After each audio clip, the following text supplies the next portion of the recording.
വചനവീഥിയിലൂടെ father JB Puthur. വിശുദ്ധ ലൂക്കാ രചിച്ച നമ്മുടെ കർത്താവ് യേശുമിശിഹായുടെ പരിശുദ്ധ സുവിശേഷം. അധ്യായം 15 1 മുതൽ 7 വരെയുള്ള വാക്യങ്ങൾ. കാണാതായ ആടിന്റെ ഉപമ. ചുങ്കക്കാരും പാപികളുമെല്ലാം അവന്റെ വാക്കുകൾ കേൾക്കാൻ അടുത്തു വന്നുകൊണ്ടിരുന്നു. ഫരിസേയരും നിയമജ്ഞരും പിറുപിറുത്തു, ഇവൻ പാപികളെ സ്വീകരിക്കുകയും അവരോട് കൂടെ ഭക്ഷണം കഴിക്കുകയും ചെയ്യുന്നു. അവൻ അവരോട് ഈ ഉപമ പറഞ്ഞു. നിങ്ങളിൽ ആരാണ് തനിക്ക് 100 ആടുകൾ ഉണ്ടായിരിക്കെ അവയിൽ ഒന്ന് നഷ്ടപ്പെട്ടാൽ 99നെയും മരുഭൂമിയിൽ വിട്ടിട്ട് നഷ്ടപ്പെട്ടതിനെ കണ്ടുകിട്ടുവോളം തേടിപ്പോകാത്തത്? കണ്ടുകിട്ടുമ്പോൾ സന്തോഷിച്ച് അതിനെ തോളിലേറ്റുന്നു. വീട്ടിലെത്തുമ്പോൾ അവൻ കൂട്ടുകാരെയും അയൽവാസികളെയും വിളിച്ചുകൂട്ടി പറയും, നിങ്ങൾ എന്നോട് കൂടെ സന്തോഷിക്കുവിൻ, എന്റെ നഷ്ടപ്പെട്ട ആടിനെ കണ്ടുകിട്ടിയിരിക്കുന്നു. അതുപോലെ തന്നെ അനുതാപം ആവശ്യമില്ലാത്ത 99 നീതിമാന്മാരെ കുറിച്ച് എന്നതിനേക്കാൾ അനുതപിക്കുന്ന ഒരു പാപിയെ കുറിച്ച് സ്വർഗത്തിൽ കൂടുതൽ സന്തോഷമുണ്ടാകും എന്ന് ഞാൻ നിങ്ങളോട് പറയുന്നു. ആശ്രിത വത്സലനാണ് ദൈവം. സുവിശേഷങ്ങളുടെ സുവിശേഷം എന്ന രീതിയിൽ അറിയപ്പെടുന്ന വിശുദ്ധ ഗ്രന്ഥഭാഗമാണ് വിശുദ്ധ ലൂക്ക എഴുതിയ സുവിശേഷം അധ്യായം 15 എന്ന് നാം ഓർക്കണം. എന്തുകൊണ്ടാണ് ഈ ഭാഗത്തെ ഇങ്ങനെ നാമകരണം ചെയ്യപ്പെടാൻ ഇടവന്നത് എന്നുള്ളത് പ്രസക്തമായൊരു ചോദ്യമാണ്. ദൈവത്തിന്റെ സ്വഭാവം ആയിരിക്കുന്ന രീതിയിൽ മനസ്സിലാക്കാൻ മനുഷ്യന് സാധ്യമല്ല, മനുഷ്യന് ഉൾക്കൊള്ളാനും സാധ്യമല്ല.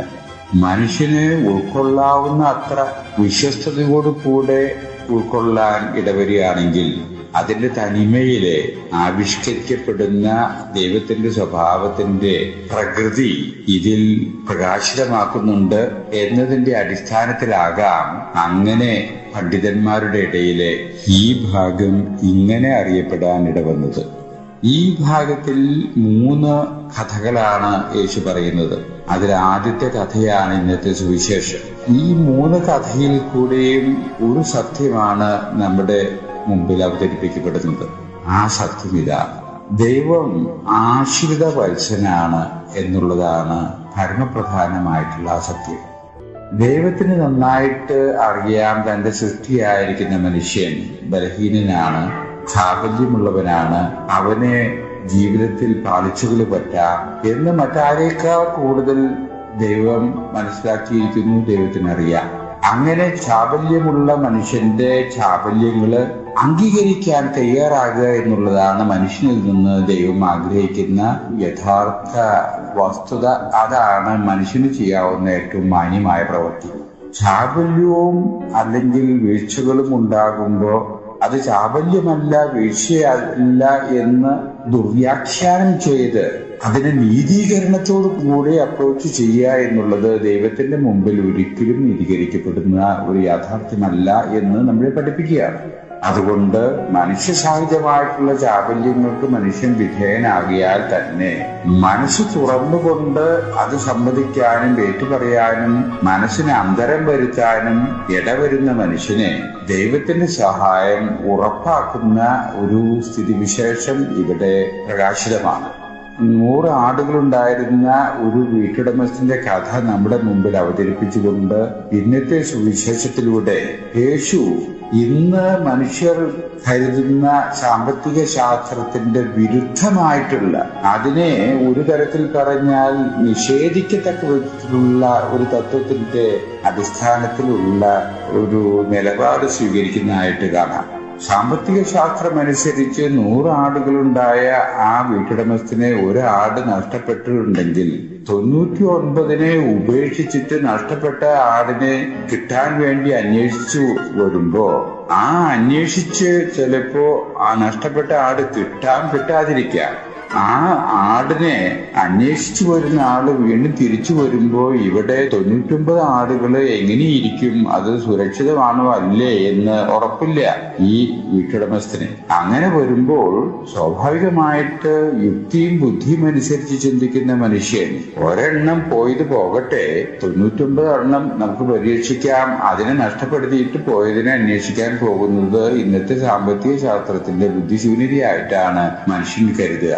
പക്ഷേ ദൈവത്തിന്റെ ശാസ്ത്രത്തിൽ അതാണ് ബുദ്ധി. എന്ന് വെച്ചാൽ യേശുവിന്റെ സാമ്പത്തിക ശാസ്ത്രത്തിലുള്ള മാർക്ക് മനുഷ്യന്റെ നോട്ടത്തിൽ 0ആണ്. പക്ഷേ ആ 0 മാർക്കാണ് ദൈവത്തിന്റെ സാമ്പത്തിക ശാസ്ത്രത്തിൽ ഏറ്റവും കൂടുതൽ മാർക്ക്. ഇതാണ് ദൈവത്തിൻ്റെതായിട്ടുള്ള ഒരു സ്വഭാവ പ്രകൃതി എന്ന് മനുഷ്യനെ പറഞ്ഞ് മനസ്സിലാക്കുകയാണ്. അങ്ങനെ നഷ്ടപ്പെട്ട പോയ ആ ആടിനെ അന്വേഷിച്ച് ഇറങ്ങുകയാണ് ആ ഉടമസ്ഥൻ. അതിനെ കണ്ടെത്തുകയാണെങ്കിൽ വലിയ സംരക്ഷണം കൊടുത്തുകൊണ്ട് അദ്ദേഹം തിരിച്ചു വരികയാണ്.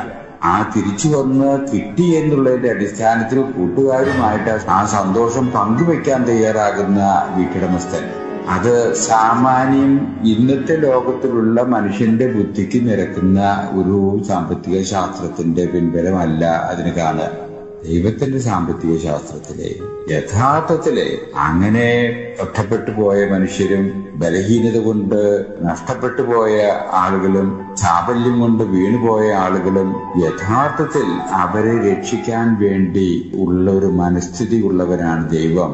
അതുകൊണ്ടാണ് നേരത്തെ സൂചിപ്പിച്ചത് ആശ്രിത വത്സലനാണ് ദൈവം.